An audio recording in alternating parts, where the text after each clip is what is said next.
Hi viewers, எல்லோருக்கும் வணக்கம். இன்று டிசம்பர் 11ஆம் தேதி, நாளை டிசம்பர் 12ஆம் தேதி தங்கத்தோட விலை எப்படி இருக்கலாம் அப்படிங்கிறத பற்றி இந்த வீடியோவில் நம்ம பார்த்துடலாம். அதற்கு முன்னதாக நம்ம சேனலில் சப்ஸ்கிரைப் பண்ணாமல் இருந்தால் சப்ஸ்கிரைப் பண்ணிங்க, கூடவே பெல் பட்டனை கிளிக் பண்ணிக்கிங்க. வாங்க வீடியோக்குள்ளே போகலாம்.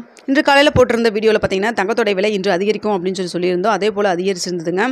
அது மட்டும் இல்லாமல் இன்று கிராம் வந்து 7285 ரூபாய்க்கு விற்பனை செய்யப்பட்டு வந்துட்டு இருக்குதுங்க. ஸோ நாளைக்கு தங்கத்தோட விலை அதிகரிக்குமா குறையுமா அப்படிங்கிறத பற்றி பார்த்துருவோம். அதற்கு முன்னதாக பார்த்தீங்கன்னா சர்வதேச லெவலில் தங்கத்தோட விலை வந்து குறைஞ்சிக்கிட்டு வந்துட்டு இருக்கிற இந்த சமயத்தில் இந்தியாவில் மட்டும் தங்கத்தோடைய விலை வந்து ஏன் அதிகரிக்குது அப்படின்னு சொல்லிட்டு பலருடைய கேள்விகள் இப்போ எழுந்துட்டுருக்கு. அது மட்டும் இல்லாமல் பார்த்தீங்கன்னா யூஎஸில் ரேட் கட் இல்லைன்னு சொல்லி சொன்னதுக்கப்புறம் கூட இந்த டிசம்பர் மாதத்தில் தங்கத்தோடைய விலை குறைவதற்கான வாய்ப்புகள் தான் அதிகமாக இருக்கும் அப்படின்னு சொல்லி எதிர்பார்த்த நிலையில் இப்போ தங்கத்தோடைய விலை இந்த இரண்டு நாட்களில் மட்டும் 1240 ரூபாய் வரைக்கும் ஒரு சவரனுக்கு அதிகரிச்சிருக்கு. இது உண்மையாலுமே பார்த்தீங்கன்னா கிட்டத்தட்ட இப்போது 58,000 கிட்ட வந்து டச் ஆகி நின்றுட்டு இருக்குதுங்க.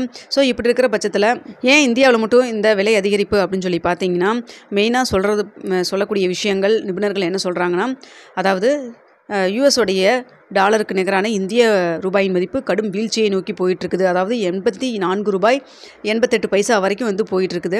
ஸோ அது சொல்கிறாங்க. அது மட்டும் இல்லாமல் பார்த்தீங்கன்னா யூஎஸில் வந்து தங்கத்தில் முதலீடு செஞ்ச ETF எல்லாம் வந்து விற்பனை செஞ்சிட்ருக்காங்க. ஸோ விற்கிறதுனால தங்கத்தோடைய விலை அங்கே வந்து குறையுது. ஆனால் வந்து இங்கே மக்கள் வந்து அதிகமாக வந்து பர்ச்சேஸ் பண்ணுறாங்க, அதாவது வாங்குறாங்க. இந்தியாவிலையும் சரி சீனாவிலையும் சரி தங்கம் வந்து கவர்மெண்ட்டும் வாங்குறாங்க, மக்களும் வாங்குறாங்க. அது மட்டும் இல்லாமல் இப்போது பண்டிகை காலம் அப்படின்னால தங்கம் வந்து வாங்குவதன் காரணத்தினால் கூட இப்போ இங்கே தங்கத்தோடைய விலை வந்து அதிகரிக்கும் முகமாக இருக்குது அப்படிங்கிற மாதிரியும் கருத்து கணிப்பும் நிபுணர்களும் சொல்லிட்டு இருக்காங்க. ஸோ பார்த்திங்கன்னா இப்போ அதனால தான் யூஎஸில் ETF பங்கு முதலீடுலாம் வந்து விற்பனை செய்கிறாங்க. இங்கே தங்கத்தின் மீது வந்து முதலீடு செஞ்சிட்ருக்காங்க. அதனால தான் இங்கே தங்கத்தோடைய விலை குறையாமல் மேலும் அதிகரிச்சுட்டு போயிட்டுருக்கு அப்படிங்கிற மாதிரி சொல்கிறாங்க. அது மட்டும் இல்லாமல் பார்த்திங்கன்னா இதே மாதிரி வந்து தங்கத்தோடைய விலை வந்து மேலும் அதிகரிக்குமா அப்படின்னு சொல்லி கேட்டிங்கன்னா, இப்போ வந்து இருக்கிற மார்க்கெட்டில், அதாவது இந்த தீபாவளிக்கு எப்படி வந்து தங்கத்தோடைய விலை வந்து சட்டுன்னு அதிகரிச்சுது, அது போல் பார்த்திங்கன்னா இப்போ பண்டிகை காலங்கிறனால இப்போ வந்து அதிகரிக்கும் முகமாக இருக்கும். ஸோ அடுத்ததாக பார்த்திங்கன்னா வருகின்ற ஜனவரி மாதத்தில் ஒரு பெரிய அப் லோ இருக்கலாம் அப்படிங்கிற மாதிரி சொல்கிறாங்க. ஏன்னா டொனால்ட் ட்ரம்ப் அவர்கள் வந்து பதவியேற்கக்கூடிய அந்த சமயத்தில் வந்து தங்கத்தோடைய விலை வந்து குறைவதற்கான வாய்ப்புகள் இருக்கும். ஆனால் அந்த டைமில் சர்வதேச லெவலில் வேறு எந்த போர் பதட்டம் இல்லாமல் இருந்ததுன்னா தங்கத்தோடைய விலை வந்து குறைவதற்கான வாய்ப்புகள் இருக்குது அப்படிங்கிற மாதிரி சொல்கிறாங்க. வாய்ப்பு தான் இருக்குதுன்னு சொல்கிறாங்க. எக்ஸாக்டாக குறையும் அப்படிங்கிற மாதிரியும் சொல்லலைங்க. ஸோ வந்து தேவைப்படுறவங்க நீங்கள் வெயிட் பண்ணி வாங்கினா அந்த டைமில் கூட பார்த்து வாங்கிக்கலாம். ஸோ இதுதான் காரணம். அதனால தான் தங்கத்தோடைய விலை வந்து யூஎஸில் வந்து குறைவதற்கான காரணமும் சர்வதேச லெவலில் வந்து முதலீட்டாளர்கள் வந்து விற்பனை செய்கிறாங்க. அதனால தான் வந்து குறைஞ்சிட்ருக்கு. இங்கே வந்து கொஞ்சம் சடனாக அதிகரிச்சிட்ருக்குதுங்க.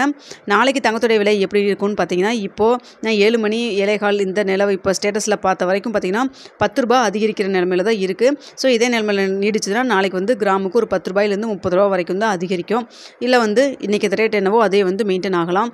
ஆனால் வந்து நான் ஏற்கனவே சொன்னபடி நம்ம இந்திய ரூபாயின் மதிப்பு ரொம்ப வீழ்ச்சியில் இருந்ததுன்னா கண்டிப்பாக வந்து மேற்கொண்டும் அதிகரிக்கான வாய்ப்பு இருக்குது. சொல்லப்போனால் இன்றைக்கி பார்த்திங்கன்னா யூஎஸ் இதில் வந்து மார்க்கெட் லெவலில் நம்ம பார்க்குறப்போ இன்று ஒரு 50 ரூபா கிட்ட தான் வந்து அதிகரிச்சிருக்கணும். ஆனால் பார்த்திங்கன்னா 80 ரூபா அதிகரிச்சது. ஸோ அதனால தான் நான் காலையில் கூட சொல்லியிருந்தேன் 50 ரூபா 55 ரூபா தான் வந்து அதிகரிக்கும் மினிமம் அப்படின்னு சொல்லியிருந்தேன். கடைசியில் பார்த்தா வந்து சர்வதேச லெவலில் வந்து கொஞ்சம் டவுனில் இருந்தாலும் இங்கே பார்த்திங்கன்னா டக்குன்னு வந்து இன்க்ரீஸ் ஆயிடுச்சு. இப்போ கடந்த 2 நாட்களாக பார்த்திங்கன்னா நைட்டு ஒரு 9 மணிக்கு மேலே தான் வந்து ரொம்ப அப்பில் வந்து போயிட்டுருக்கு, அதிகரிக்கும் முகமாகவும் இருக்குது. ஸோ ஒரு 9 மணி 10 மணிக்கு வந்து ரொம்ப நேற்று மாதிரியே வந்து அதிகரிச்சதுன்னா கம்யூனிட்டி டேப்லேயாவது நம்ம தெரியப்படுத்துகிறேங்க. அப்படி இல்லைன்னா நாளைக்கு காலையில் எப்பவும் போல் கொடுக்குற வீடியோ அப்டேட்டில் உங்களுக்கு நான் வந்து என்ன மார்க்கெட் நிலவரம் இப்போ இருக்குது, ரொம்ப அதிகரிச்சிருக்குதா இல்லை குறைஞ்சிருக்குதா அப்படிங்கிற மாதிரி நான் சொல்கிறேங்க.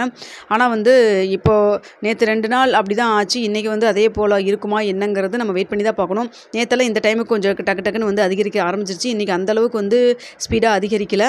அதை மதியத்துலேருந்தே பார்த்திங்கன்னா ஓரளவுக்கு தான் அந்த நெக் டு நெக்கில் இருக்கும். 10 ரூபா குறைஞ்சிது, மறுபடியும் வந்து அதே ரேட்டில் இருந்துச்சு, மறுபடியும் 10 ரூபா இப்போ இன்க்ரீஸ் ஆகி அந்த மாதிரி தான் போயிட்டுருக்குது. ஸோ வந்து இப்படி தான் வருமா அப்படிங்கிறது சொல்ல முடியல. அது மட்டும் இல்லாமல் பார்த்திங்கன்னா நம்மளுக்கு கடைசி நேரத்தில் கூட மாறுவதற்கான வாய்ப்புகளும் இருக்குது. அதையும் நான் சொல்லிக்கிறேங்க.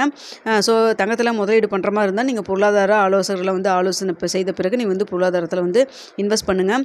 இப்போதைக்கு பார்த்திங்கன்னா தங்கத்துடைய நிலவரம் இப்படி தான் போயிட்டுருக்கு. ஸோ மறுபடியும் வந்து இன்க்ரீஸ் ஆச்சுனாவோ இல்லை வந்து டிக்ரீஸ் ஆச்சுனாலோ நான் உங்களுக்கு தெரியப்படுத்துகிறேன். காலையில் உங்களுக்கு நான் வந்து ஒரு அப்டேட் கொடுக்குறேங்க. ஸோ இப்போ இருக்கிற நிலவரப்படி பார்த்தீங்கன்னா டிசம்பர் மந்தில் மேக்ஸிமம் வந்து தங்கத்தோடைய விலை வந்து குறையுமா அப்படிங்கிறது ஒரு பெரிய சந்தேகக்குறியாக தான் இருக்குது. அதே ஜனவரியில் கொஞ்சம் குறைவதற்கான வாய்ப்புகள் இருக்குதுங்கிற மாதிரியும் சொல்கிறாங்க. எல்லாமே ஒரு செய்தியாக தான் சொல்கிறாங்க. எதுவுமே கன்ஃபார்மாகவும் சொல்லவும் முடியலங்க. ஓகேங்க, உங்களுக்கு இந்த வீடியோ பிடிச்சிருக்குன்னு நினைக்கிறேன். பிடிச்சிருந்தா லைக் பண்ணுங்கள், ஷேர் பண்ணுங்கள், மறக்காமல் சப்ஸ்கிரைப் பண்ணிக்கிங்க ஃப்ரெண்ட்ஸ்.